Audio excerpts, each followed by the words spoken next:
ಇದು ಹಾವೇರಿಯಲ್ಲಿರೋ ಸಿದ್ದಪ್ಪನ ಗುಡಿ, ಸಿದ್ದೇಶ್ವರ ಸ್ವಾಮಿ ದೇವಸ್ಥಾನ ಅಂತ. ಆದರೆ ಲೋಕಲ್ನವರು ಸಿದ್ದಪ್ಪನ ಗುಡಿ ಅಂದ್ರೇ ಇವ್ರಿಗೆ ಅರ್ಥ ಆಗೋದು. ಸಿದ್ದೇಶ್ವರನ ದೇವಸ್ಥಾನ ಅಂದರೆ ಅರ್ಥ ಆಗಲ್ಲ. ಸಿದ್ದಪ್ಪನ ಗುಡಿ ಅಂದರೆ ಕರ್ಕೊಂಡು ಬರ್ತಾರೆ. ಹಾವೇರಿ ನಗರದಲ್ಲೇ ಇದೆ ಇದು.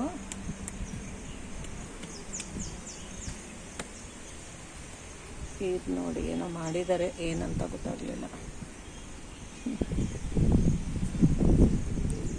ಆನೆ, ಕೆಳಗಡೆ ಪ್ರಾಣಿಗಳೆಲ್ಲ ಕೆತ್ತಿದ್ದಾರೆ. ಇದು ಗರ್ಭಗುಡಿ ಸುತ್ತ 3 ಕಡೆನೂ ಮಾಡಿರ್ತಾರಲ್ಲ,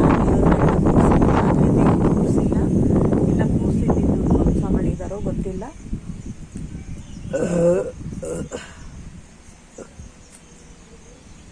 ನೋಡಿ ಎಷ್ಟು ಚೆನ್ನಾಗಿ ಕೆತ್ತನೆ ಮಾಡಿದ್ದಾರೆ ಅಂದರೆ, ಆಗಿನ ಕಾಲದಲ್ಲಿ ರಾಜರುಗಳು ಅದು ಹೆಂಗಕ್ಕೆ ಇದನ್ನೆಲ್ಲ ಮಾಡಿಸ್ತಿದ್ರು ಏನೋ. ಚಾಲುಕ್ಯರ ಕಾಲದ್ದು ಅಂದರೆ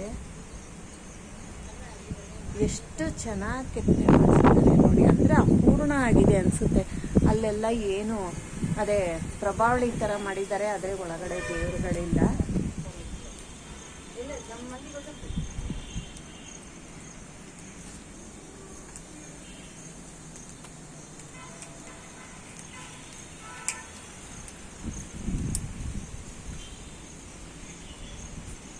ಈ ಕಡೆ ಒಂದು ದೇವಸ್ಥಾನ ಇದೆ.